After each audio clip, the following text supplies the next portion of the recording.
creating and actually living a healthy lifestyle with Mr. Eric Hinman, which we're very excited about. So you want to come up?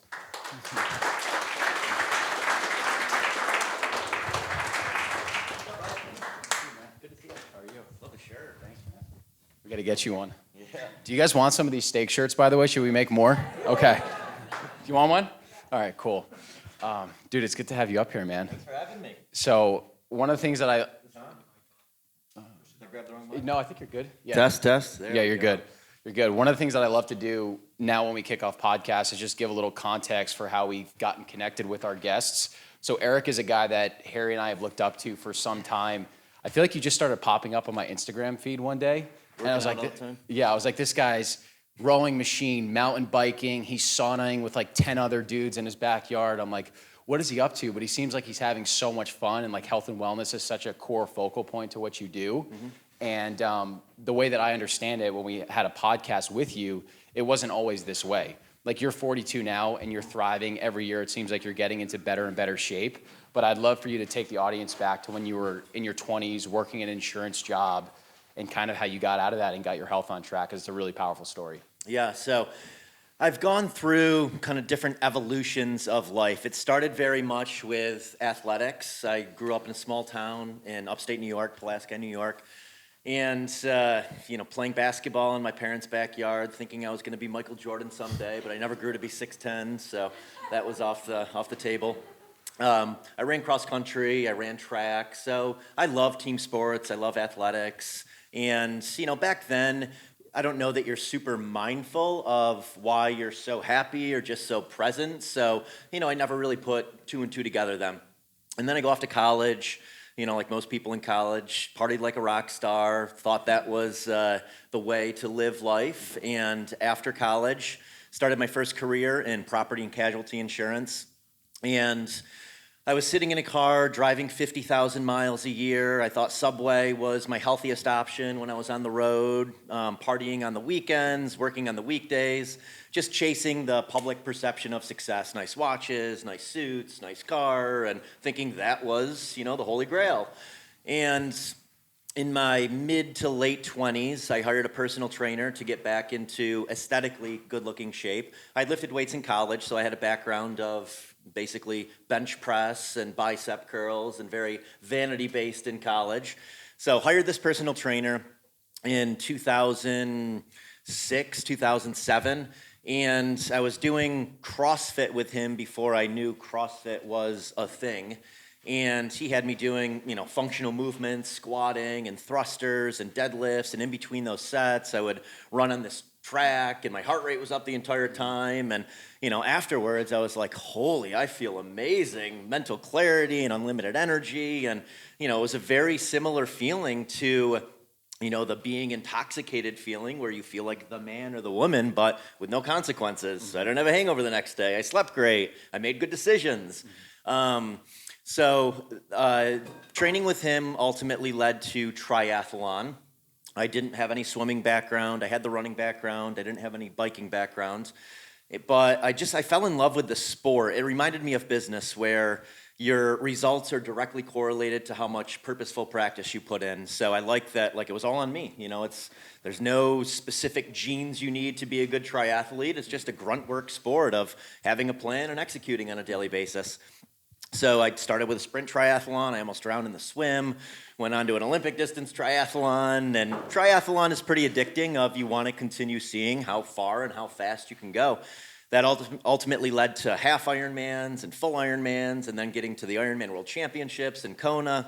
And this was all from 30 to 34 years old, so early 30s. And during that time period, I started to realize I was becoming the best version of myself. It was so much more than the accolades or, getting to the championships. It became more of damn, I am just so energized. I don't feel like I have to take a nap anymore in the afternoon. All of these opportunities are coming my way because I have so much energy and mental clarity, and I'm just able to connect all these dots in my head. So that was really when I started to recognize that movement for me was medicine, that it was just filling my cup so full that, I was giving back and attracting, and so I'm like, damn, I have to make wellness a major part of my life. So, since 30, and I'm now 42, movement has been prioritized. And I think that for me has been the top of the food pyramid. You know, a lot of other things fall into place when you have the movement portion dialed in. You know, you're probably going to make better eating decisions. You're going to sleep better. You're going to have more motivation the next day to rinse and repeat. And, you know, I've since gotten into sauna and cold exposure and red light therapy and all of these other things to just continue fueling, feeling like the best version of myself. And now my businesses are built around that too. Mm-hmm. It's amazing how the Ironman triathlon was really that big catalyst for you to get your health under control. And one of the things that we have in common is really how the show started was Harry and I signed up for Ironman Waco together last year. And it's not necessarily saying, oh, you need to do an Ironman or a marathon, but there's confidence that builds, I think, when you put a big event on the calendar that scares you a little bit and you prove to yourself that you can actually do it, right? For sure. So I like thinking of those things as obstacles that you have to backtrack your way into overcoming. This year I'm doing the Leadville 100 mountain bike race. I don't have to do it, you know? Yeah. It's like, I've done it before, I know I can do it, but I like the challenge of like, I can't just show up and do it. I have to backtrack my way into it, otherwise I'm gonna really, really suffer out there. So Ironman is the same way. Like you can't just show up and do it. Like you have to backtrack your way into, you know, that purposeful practice and executing on a daily basis. And, you know, I always told people that Ironman is so much more than swimming, biking, and running this unfathomable distance. It's a mindset. You know, it teaches you to have mental resilience, to embrace discomfort, to have this execution-oriented mindset. And, you know, that makes you a better business owner. It makes you a better parent, a better significant other, a better friend. Yeah, I know we spent a lot of time last session talking about nutrition, but I'm curious if you're looking at Eric at 42 versus Eric when he was 32, what are some things that you like to incorporate or habits in your daily routine that just make you feel as good as you can possibly feel? Yeah, you guys are going to hate to hear this, but way more Doritos. I'm just a big Dorito kick lately. Twinkies. So in my Ironman years, I was on a pretty high vegetarian, high-fat diet. And during that time period, it worked for me because a lot of endurance is your ability to burn fat for fuel to keep going at this 80% heart rate for long periods of time. But I didn't feel my best then compared to how I feel now, meaning, you know, I was pretty lethargic in the evenings from all of the training and the lack of protein and the lack of carbs. I had high cortisol, lower testosterone from the high endurance and high stress of that training. And now my diet is much more meat-based. I really focus on protein now. I eat more carbs than I used to. I'm doing a lot more CrossFit training, so heavy lifting and anaerobic conditioning, and I feel better. I'm training less hours, and I have more energy because I'm doing less long endurance sessions, and I've incorporated more protein, more red meat, more chicken into my diet. So, and it's also helped with muscle mass, which is going to help with metabolism and strength. So.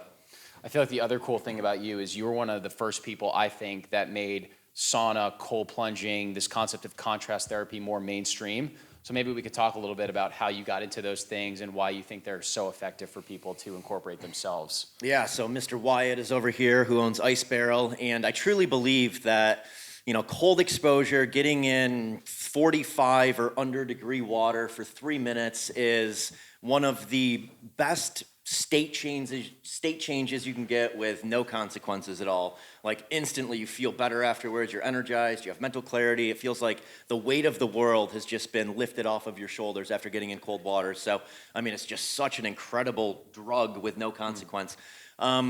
So for me, sauna came first. I was using infrared saunas back in 2012 to prepare for the World Championships of Ironman, which is in Kona, Hawaii. It's super hot and humid there. The winds are tremendous. You're riding along lava fields on black pavement.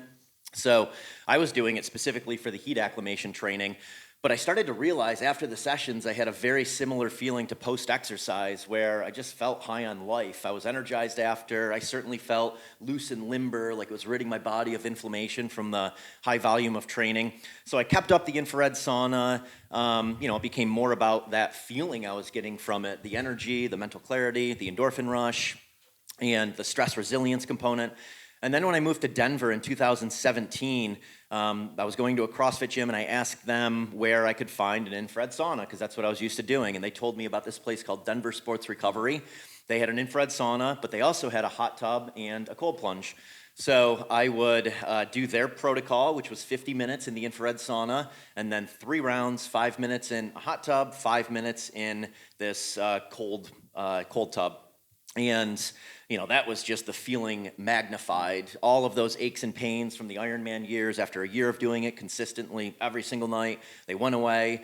I just felt like nothing stressed me out anymore. Someone cuts me off on the road, like, damn. Yeah. I'm not sticking up my middle finger, saying the F word to them. So it just built this incredible stress resilience.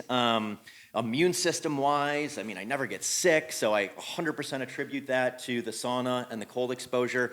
And kind of the third prong to all of it is I started to realize that the conversations that you have in a sauna are some of the best conversations you'll have in your life. I met some of my closest friends. Just like so many opportunities were coming my way from connecting people with people at Denver Sports Recovery. So, I kept doing that. I graduated to hotter barrel saunas and Wyatt's ice barrel, ice baths, and now a huge part of our home in Colorado is having a sauna there, having the ice barrel there, and having people over every single night to do this with us so we can form just deep bonds with people and have meaningful conversations, because I really feel like that's another one of these pillars of health, is having deep relationships with people and meaningful conversations. Well, your version of a happy hour is you basically have an open hour at like 4, Yeah. right? And you just invite people to come over and you make connections and you guys become friends, right? Yeah, 5 to 7 every single night. It's just an open door, and we have people passing through. God bless my girlfriend that she lets that happen, but Sarah loves it. yeah, Sarah's great. For people that are newer to sauna and cold plunging, do you have a protocol that you recommend? Is it like 15 minutes in the sauna, 2 minutes in the cold plunge? What do you recommend to start? Yeah, so much of this is going to be based on the temperature, your core body temperature, your tolerance to these things. So, most people understand when they're uncomfortable. So the rule of thumb is, in cold water, go until you shiver, and then it's probably time to get out. You got the response from it necessary. And in the sauna, I usually go until I'm really sweaty, and then maybe count for another 2 minutes, and then get out and go in the cold. My specific protocol is I do about 20 minutes in the sauna at around 200 degrees, and then 3 to 5 minutes in the ice barrel, which is probably 40 to 45 degrees generally, and I'll do 2 to 3 rounds of that every night, just going back and forth between the two. It's upregulating your circulation. You're getting the heat shock proteins, the cold shock proteins, you're reducing inflammation, increasing blood flow. There's so many studies that are showing the tremendous longevity, health span, and lifespan benefits of sauna and cold exposure. But I'm very feeling based. Like if I do something and I feel a certain way with no consequence to it, I'm gonna keep doing that. So ultimately that's my metric of why I continue to do it. Eric, what do you say to people that are like, "Oh, Eric, I want to get in the ice barrel, but it's just so damn cold." Yeah. Like, how do you inoculate your? Is there a way to do it, or do you just have to be like? It's so damn cold for me too. It's yeah.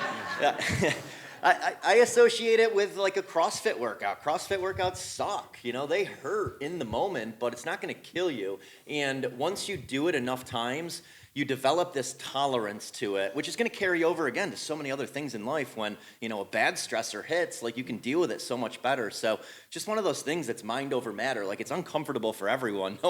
No one particularly likes the really cold water. It's a shock to your nervous system for sure. But I call it type 2 fun. Like afterwards, you're going to be high on life. So maybe in the moment it's not the best feeling, but afterwards you're going to be stoked you did it. Oh, yeah. But yeah, go until you shiver. Again, it's like uncomfortable for everyone. There's no one that is superhuman about this. Even Wim Hof, I'm sure he's uncomfortable in it. Yeah.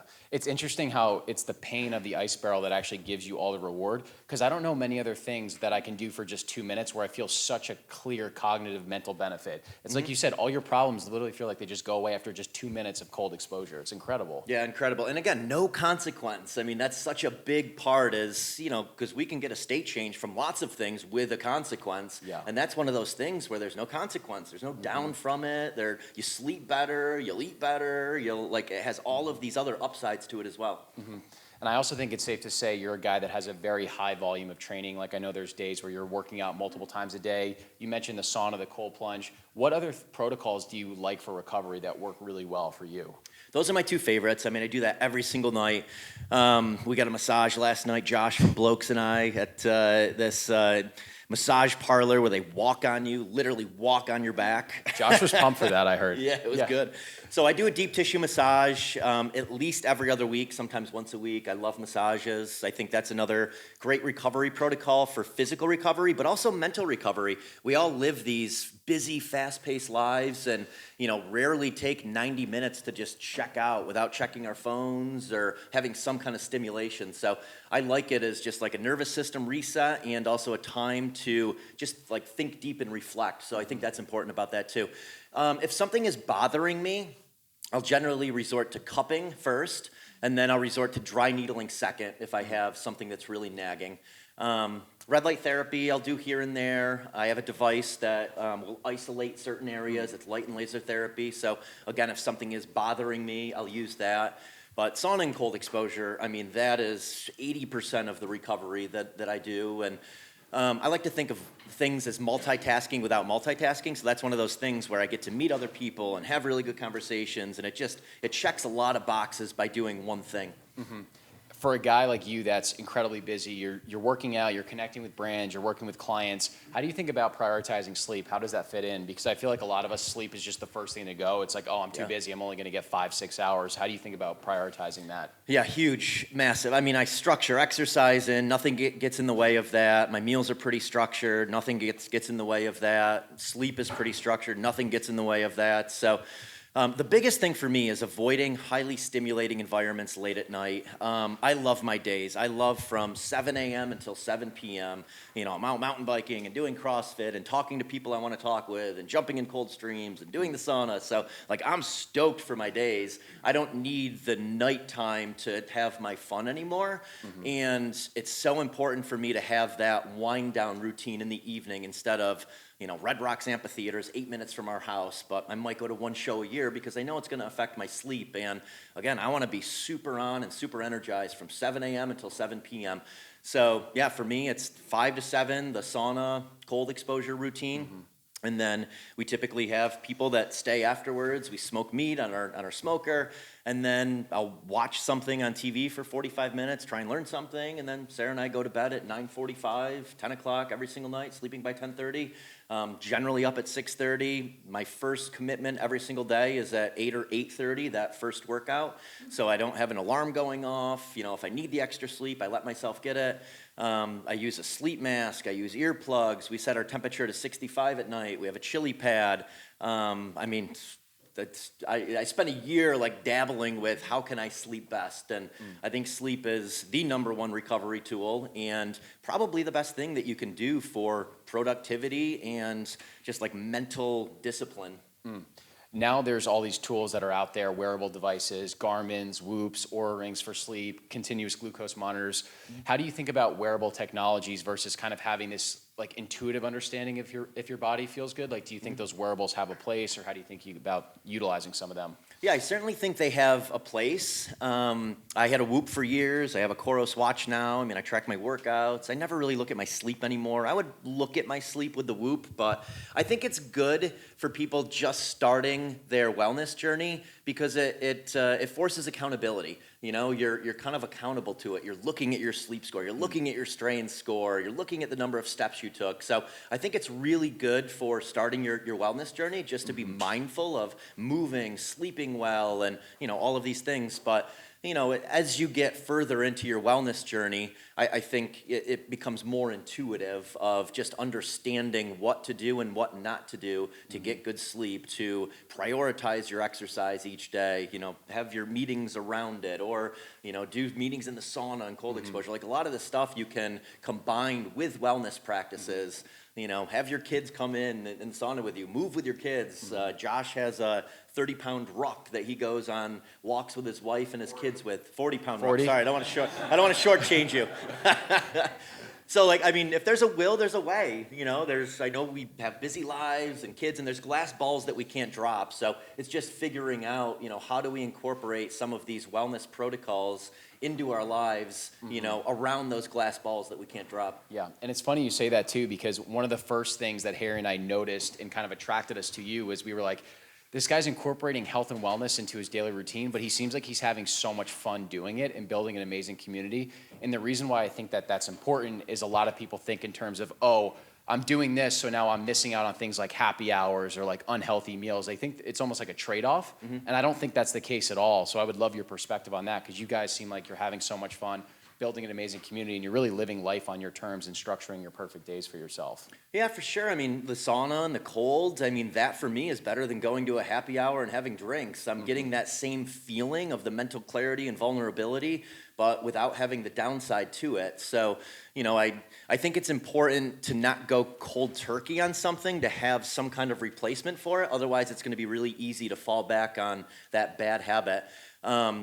But yeah, I mean, my days are just structured, you know, I kind of know what allows me to thrive, and I also know that it's going to attract opportunities into my life financially and relationship-wise. So, you know, once you do that enough and realize that the universe reciprocates when you're putting good energy out there, you know, it's easier to build your life around it. But it's just reps and sets, and then eventually a lot of these things are on autopilot. And for me, it was each year tackling a new thing. You know, it started with like the personal trainer, having the accountability to him, having, you know, that in my calendar at 6 a.m. every day to train with him for 45 minutes, until I had the discipline to do it myself, and I had the education to do it myself. And then I didn't need the personal trainer anymore. I would do it on my own. And then with triathlon, initially it was very willy-nilly of just kind of running, biking, and swimming whenever I wanted to. And then I hired a coach, and they taught me, you know, what training is versus what exercise is. And I learned that there's, you know, zone 2 heart rate training, and that there's, you know, specific zones on the bike to be in, and how to, you know, purposefully train for swimming. So I think over time you start to surround yourself with mentors that will help you with a lot of these things too. I think there's power also in, like you said, whether it's paying the premium to do an Ironman race, or signing up for a month of classes at Barry's Boot Camp, or hiring a personal trainer. I think sometimes you actually need that skin in the game, like actually paying money towards something. It's going to make you actually commit to it. It's going to give you that structure. It's really tough to just stay motivated and push yourself on your own without that framework. For sure. I mean, either that, you know, having something that you have to backtrack your way into, or having the community. You know, in Denver, I'm blessed to have such great friends that love mountain biking and love working out in CrossFit gyms and love doing the sauna and cold with me. So, you know, your vibe attracts your tribe. So the more you're doing things and putting it out into the world, you're going to attract those types of people into your life. And it just becomes this hamster wheel of doing the things that, you know, provide the most value to you. So yeah, the people component is huge. I played tennis prior to getting into Ironman, and I had a buddy who would play tennis with me every day. And then in Ironman, I had my Ironman friends that I would train with. And now with CrossFit, you know, I got a group of 10 or 20 people every day that we're training with, and, you know, bouncing around to different cities. We had 5 or 6 people this morning working out with us at the CrossFit gym. So having others around you is definitely a key component once, you know, you have that discipline component down. So sometimes that starts with, you know, paying the personal trainer or signing up for the race to have to backtrack your way into it and have it on the calendar. For people that want to go down the path of health and wellness, but they feel like they're doing it by themselves, they maybe don't have that tribe or that community, do you have any recommendations for how people can maybe find that tribe for themselves? You know, hiring the person is always a good way to do it. If you don't have the education and you need the motivation, you need the discipline, you know, hire a professional that can help you with it, whether it's, you know, a personal trainer, nutritionist. You know, there's lots of people out there that can help get you dialed in and help provide the education you need to, you know, then start doing it on your own.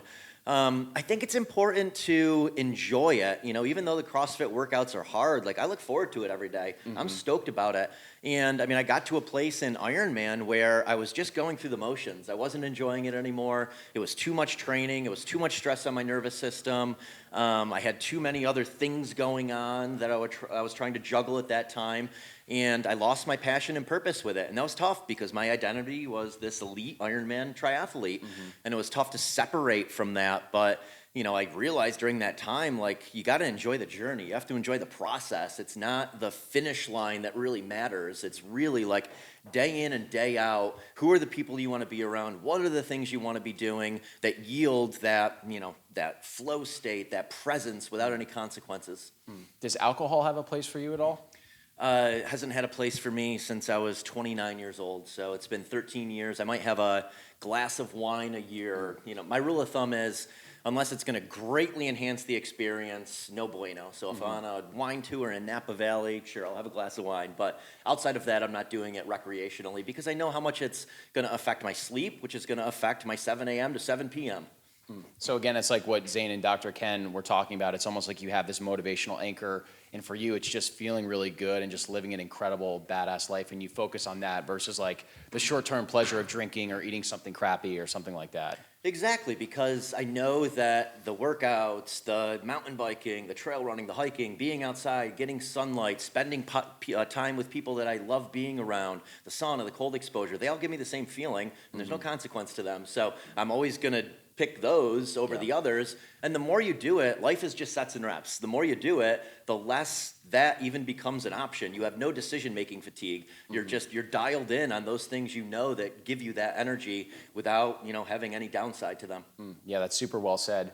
And I know for you, you have a lot of different disciplines of fitness. Like you said, mountain biking, triathlon, the rower, CrossFit. You do so many different things. For someone that's kind of going off the couch that wants to improve their fitness, do you have a perspective on, okay, maybe you should start with weight training or cardio or hiking? Like, how do you think about maybe structuring someone going off the couch to wanting to get that base layer of fitness? Yeah, I'll answer that 2 ways. So I think the best way to be lifestyle fit, to feel good day in and day out, be the best, dad out there, be a great employer and a great employee, is alternating between a short, high-intensity day with some moderately heavy weights, 70 to 80% of your 1 rep max, with complex lifts like squatting, deadlifting, pressing, 3 to 5 sets, 3 to 5 reps. And then the highly anaerobic conditioning would be, is 20 burpees for time, rest equals work time, do that 5 or 6 times, or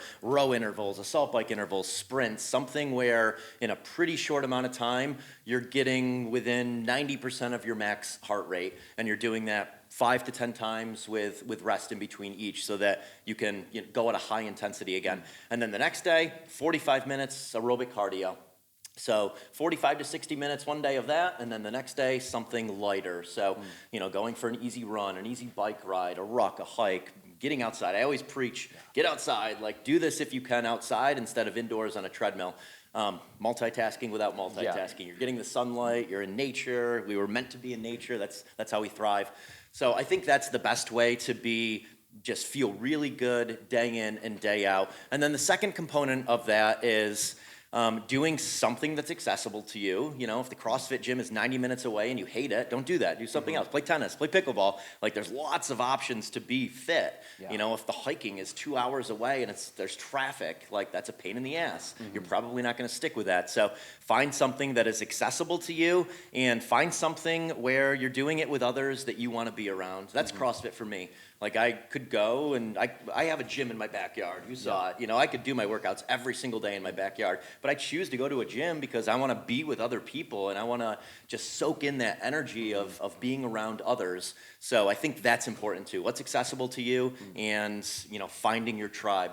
That is an important point, because even with your backyard setup, you still do a ton of hiking, which is so simple. And I don't think enough people realize how good of a workout just starting with hiking actually is. It's like you get your heart rate up to 130, it's a good sweat, kind of conversational pace. Like, that's an amazing starting point. It's incredible, yeah. So zone 2 cardio is, depending on your age and your max heart rate, generally between 120 beats per minute and 145 beats per minute. And hiking up a moderately steep incline is generally going to put you in about that heart rate zone. So yeah, it's an incredible form of aerobic activity. And as your fitness increases, you can put a ruck pack on and put weight in the ruck pack, and then eventually run up it. Yep.